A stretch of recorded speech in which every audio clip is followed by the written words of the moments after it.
A multi-level list is simply a variation of a bulleted or numbered list. In the previous lesson, when we went to a list and hit enter after one of the items, and then used our tab key to go down a level, we turned a bulleted or numbered list into a multi-level list. But there are also some presets, and they can tie into styles as well, which we're going to explore now using this document called Multi-Level List.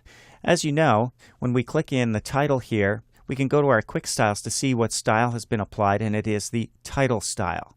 If we go into any of the items, main or sub-level items, notice that it's the normal style that's been applied. And if we look over here in the navigation pane under headings, there aren't any.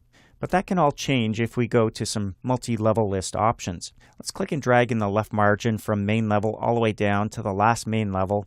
And with them all selected, we get the pop-up tools. There's no option here for what we would call a multi-level list. We need to go to the paragraph section, and after bulleted and numbered lists, we see multi-level list. Give that a click, and you'll see some options. First of all, you'll see some numbered options, different formatting, some bullets. We'll also see some that involve text, like articles and sections, or chapters, for example. Let's go to Article. Give that a click, and look what happens here. Not only do we have a multi-level list, but we also have some new quick styles showing up, and the headings have been applied. We now have headings in our document. Now, some of these do not belong as articles. They should be sublevels. So let's click in front of sublevel, the first one here after Article 2, and hit the Tab key.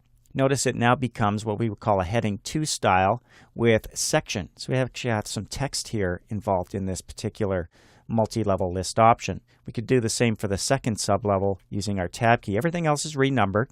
We can do 2 at a time as well. So next to Article 3 and 4, we can click and drag across those 2 sublevels and hit our tab key to move them down a level.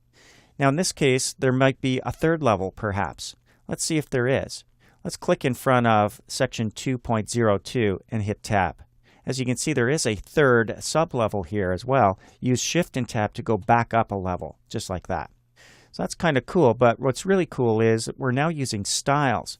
So for example, if we don't like the way Article 1, main level, and Article 2 and 3 look, we can make adjustments and update it for our entire document. So when you click inside Article 1, notice 2 and 3 are also highlighted. If we wanted to make a change, maybe we want to bump that font up a little bit, we could do that from our font section on the ribbon, and they're all bumped up, or bump them down. Now we can also right-click Heading 1 Article and update the heading if we make a change to any of the items. So let's try that. Let's go to Main Level here, select that, and let's bold it. So if we like that, and we want the rest to appear that way, we can go to the actual quick style, right-click, and update Heading 1 to match selection. And you can see the rest of them have now been updated to match what we changed in our first one. And this is all thanks to the use of styles.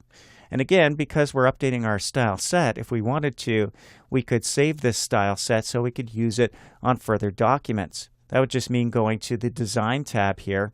And from here, if we wanted to, we could update our quick styles by clicking the drop-down and saving it as a new style set. Give it whatever name you like, and you'll always have it for future documents. So that's the advantage to the multi-level list, some of them with text, but you also have the ability to update those and save them for future use.